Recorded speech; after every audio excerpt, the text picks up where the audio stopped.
في ناس منكم بتنام كتير والناس فاكرة ان ده دلع او كسل او هروب. بس الحقيقة مش دايما كده. وانا النهاردة مش جاية اقول لك قوم كمل تقدر تخلص كل اللي وراك وبطل دلع وبطل كسل وقوم وشوف مستقبلك وشوف المحاضرات اللي وراك والحاجات اللي متراكمة قوم لمها. مش جاي اقولك كده خالص، لان النهاردة في مشكلة مهمة قد يكون احنا كطلاب بنكون غفلانين عنها لانه مش فاهمين، لسه مش فاهمين. احنا مفكرين كل مشكلة بتواجهنا ده تقصير من نفسنا، ونقعد بقى ايه نجلد في نفسنا.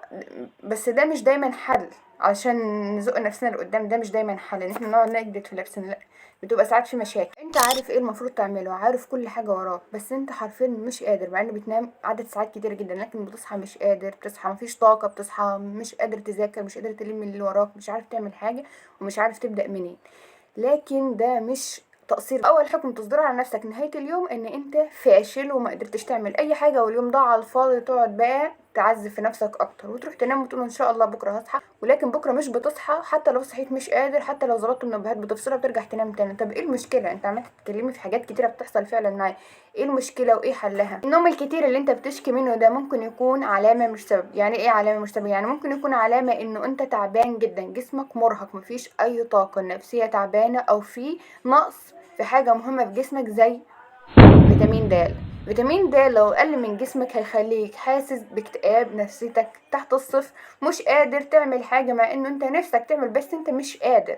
تحس نفسك اقل من ناس كتيرة وده مش مكانك وانت مش قد الجهد ده طب فاكر انت اول السنة كنت بتذاكر ازاي؟ فاكر التزامك اول السنة؟ فاكر عدد الساعات اللي كنت بتقعد تذاكرها؟ فما تحكمش من مجرد مثلا في خلل بسيط حصل في جسمك تحكم على نفسك ان انت فاشل وتقعد تجلد في نفسك. قد ما سمعت فيديوهات، قد ما عملت، مش مستحيل ده الفيديوهات اكيد مش هتيجي تعوض النقص اللي في جسمك. يعني انت عندك نقص في فيتامين د، فاهم؟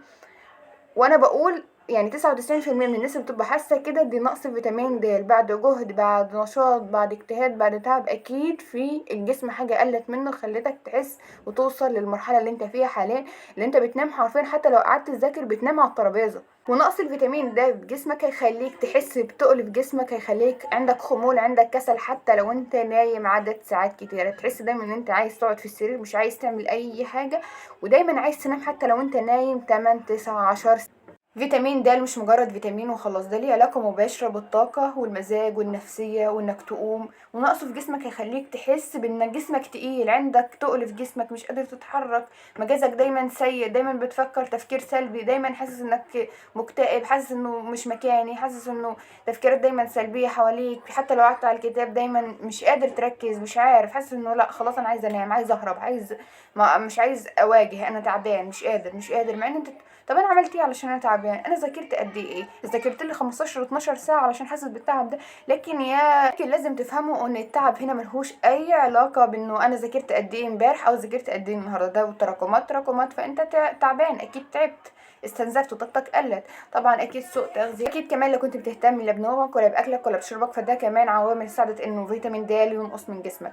طبعا ايه الحل هنا؟ الحل هنا انه تروح تتوجه لمعمل طبي مختبر وتعمل تحاليل تشوف فيتامين د. يقول انا عايزه اعمل تحليل اشوف ايه الفيتامينات اللي ناقصه في جسمي. وطبعا هم هيدوك مكملات غذائيه، هيدوك علاج للحاجه دي اللي ناقصه في جسمك. طبعا الدكاتره اللي هتكشف عندهم هيدوك فيتامينات وعلاج ومكملات غذائيه، هيدوك مقويات وهيدوك حاجات مهمة ولازم تاخدها ولازم تمشي عليها. بتحب العلاج ما بتحبوش لازم تاخد. ولازم كمان تهتم بالاكل. انت لو كنت مهتم بالاكل من اول السنة اكيد تعبك ده كان هيكون بشكل اقل. بس ما علينا، المهم انت تصلح الوضع، مش كل حاجة تجلد نفسك، مش كل حاجة تحكم على نفسك ان انت بتدلع او لا. روح اتوجه لمعمل تحاليل واعمل فحص لنفسك وهتاخد العلاج. وبعد ما تاخد العلاج اهتم باكلك كويس جدا، كل سلمون، كل تونه. اعضاء البيض، دخلوا البيض في اكلكم لو سمحتوا لانه مهم جدا لجسمكم ولعظمكم ده اللي انتوا حاسينه تقيل ومتكسر، هو مهم. كلوا اللحمه، كلوا السلطه مهمه جدا جدا جدا.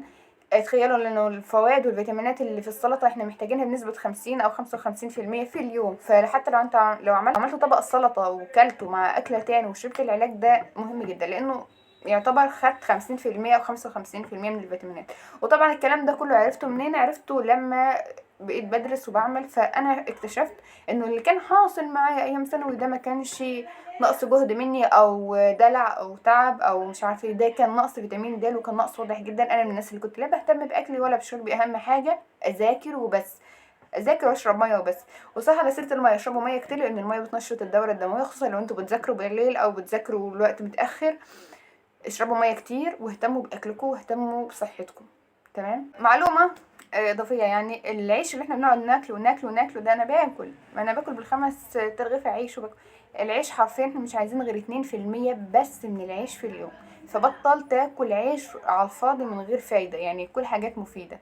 طبعا الحاجات دي مع الاستمراريه هتفيدك جدا وتفيد جسمك جدا، خصوصا ايام الامتحانات، لسه انت داخل على ضغط يعني مراجعات وبتاع. وبكده يكون خلص الفيديو ان شاء الله. بس كده خلص الفيديو، اشوفكم في فيديو جديد ان شاء الله.